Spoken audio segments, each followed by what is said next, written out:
friend of Triple M, Jake Melksham, made his return for the D's yesterday, Daisy, and he's good enough to join us now on the Rush Hour. He certainly is. Jakey, welcome, buddy. How have you pulled up? Evening, guys. I've pulled up really well, actually. I was a bit nervous about how I was going to pull up from the first game, considering I've had no pre-season games or any runarounds prior to yesterday. So I'm pretty happy. Knee's good, and the rest of my body's feeling great as well. Fantastic to see you back at AFL level. Was it a surprise, Jakey, that you were straight into the AFL team? Were you hoping to play maybe half of VFL? As you said, you had no real match sim or anything before you came in, obviously a heavy training block. Was it great to just go straight back into the ones? I was definitely very happy to come straight back in. Anytime you can avoid warm-up games or, playing in the VFL, not to be too disrespectful, but you just want to be. Well, it was actually in Brisbane on the weekend, but so I probably dropped from a gold velocity down to a silver, but I was super happy. I mean, it came at the injury of Harrison Petty, which was unfortunate. So hopefully we get him back this week, but I felt ready to go. I was ambitious from the start of the year in stating with the club that I wanted to come back in and make an immediate impact and take off where I left off last year. So it was great to get back out there and play some of the footy that I showed a little bit of in my career, and it was great to win as well. You have played a lot of footy. How were the nerves comparable to sort of first games? Yeah, I was very nervous. It wasn't about my knee or my body or anything. It was just about performing well. It's probably one thing that gets you a little bit when you're playing big games or when something's important to you. You just want to perform well and do what you can for your team. And Goody backed me in off no prep, which he doesn't usually do. So I wanted to repay the faith in him as well, which it was good to do so. And obviously with the immediate impact, you came back. One of my favourite things about footy is when a debutant kicks their first goal, or when a player that's come back from long-term injury kicks a goal, and whether that's in their first game back, even better, you were able to do that yesterday. And the emotion that sort of plays out after that, all your teammates got to you. How good did that feel? And I know reflecting the hard work looks a lot easier on the back end of it, but surely that made it all worth it, and just the feeling and the emotion that comes out in those moments. Yeah, well, it was a great feeling, Kate. I remember my first set shot thinking about, I haven't kicked the goal for a while. The boys are probably going to get around me here. I hope I kick it. And then I sprayed it left. So the next time I got a chance, I really made sure I put my best effort in and kicked the goal. And, the boys got right around me, which is a super special feeling. And, Maisie looked after me with a nice little kick out the back. I think on Barras or McGovern. So it was a great feeling, and it was just great being back out there in front of Melbourne crowd at the G. The body must be feeling good, though, because you launched a couple of audacious efforts at hangers. One of them you took, though, and the umpire didn't pay it. Yeah, I think I'm not sure. There might have been a little fist in there. No, there wasn't. We saw the replay.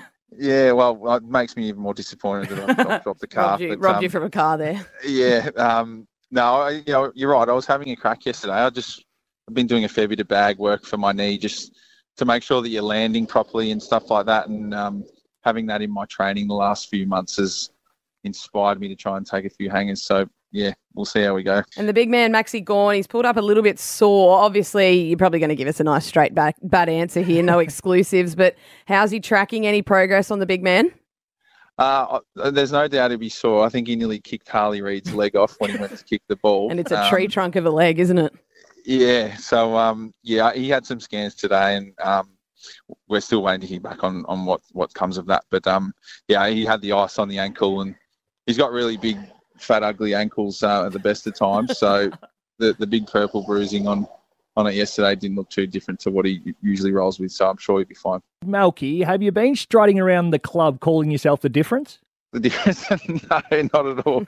We actually used to call Trav Collier the difference at Essendon when he was the sub. He used to come on and win us games, but no, not at all. I'm just happy to be back out there. It's all felt really surreal from Thursday being selected to playing the game yesterday, and to be honest, my whole rehab, the 10.5 months, has gone really quickly.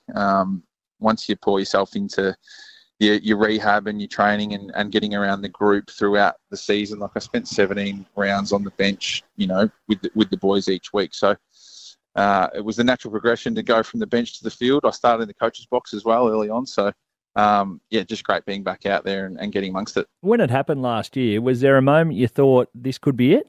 This could be For the sure, end? Yeah. Well, when I rolled and it felt like I completely snapped my leg in half, I thought that wasn't good. And then I looked at my knee and it looked like my other knee, so I knew my leg was still attached. But when I walked over to the bench, I thought, well, that could be me done for my footy career. But I'm super grateful that the club have got right behind me, and they were pretty quick to nip that in the bud and say that they were going to offer me another year this year. So I've come back as a rookie, played my first rookie game yesterday, and I'm on the rookie wages, so it's all happening.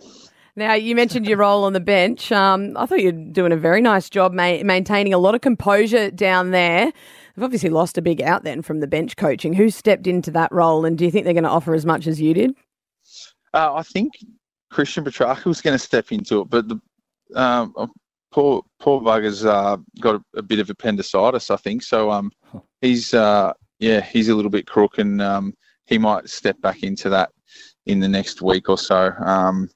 But it was good fun on the bench. I'm glad I've got my ears back. Choco Williams just shouts the whole time and screams in your ear. I don't know how good he does it every week, but he's it's good energy down there on the bench, especially when you're winning games. It's good fun. You're back on the winners list. Sorry, mate. You're back on the winners list, and this Saturday night you come up against a rampaging Bombers. Excitement levels? Yeah, the old mob Bombers. They're going all right. Still got a few teammates running around there, which would be good to get out there and play against. But it's good to see them up and going, and it's good for the competition. It's always great when sides like Carlton, Essendon, Collingwood, dare I say it, they're big clubs, and when they're up and going, it's great playing them because you're going to get a packed out stadium, and we're looking forward to all the Melbourne fans getting there this week if they're not in Europe or at the snow. We'd love for them to just come down and keep getting amongst it. We had a good solid 30,000 there yesterday at the G on a beautiful Sunday arvo. So the more the merrier this week would be great. And the man with the most magnificent perm, well, I don't, the two in the studio think it's a perm. It's absolutely just his natural hair. Colton Tolstrup, he made his way onto the goal kickers list, offered a whole lot yesterday, looked super exciting, super dynamic. Obviously, Van Rooyen got on the goal scoring list as well with some very good conversions of goal. But I just love Tolstrup, love the energy he brings. What's he like down there? Obviously, you got to see it firsthand yesterday out on the field with him. Good to see him kick a goal. Yeah, he's a super energetic young kid, Colton. We're sort of trying to curb his enthusiasm. I was going to say, he looks very confident. Yeah, he's probably got as much energy I've seen since Christian Petrarca come to the club, and he was really annoying when he was 19, 20. So we do love Colton. We love the energy he brings. We're just trying to mould him into a good young footballer, and in between at training and in our downtime, we're just trying to probably steer clear of him a little bit. He's a bit annoying for an old fellow like me. He's really rolled into sort of boomer areas there. Sounding like the young kids have got too much energy. Does he have the rollers in the hair, though? Is it for like Nana set up under the hot lamps and, or is it just natural? It's the natural curl. He actually trained with the man bun during the week just to get the hair out of his face. So, I didn't mind that look, but he's got a good head of hair on him. I'll give him that. And he's a great young kid. He really works hard on his game, and in the handful of games that he's played, he showed that what a great teammate he is with the energy he brings, and also just the composure and a bit of leadership out there for some of the young boys. He's fantastic. So who's got the best hair at the club, Fritter or him? Oh, yeah, everyone loves Fritter's hair. I think Fritter's thinking about shaving his head. I've told him to steer clear of that because I'm not sure it'd be a great look. But I think out of Colton and Fritter, it's a tough battle. Oh, awesome, Melky. Hey, great to see you back, mate. All the best this weekend when you take on the Dons. And thanks very much for joining us on the Rush Hour. Thanks for having me, guys. Enjoy your day. Want to see more from the Ds? Then don't forget to subscribe up here.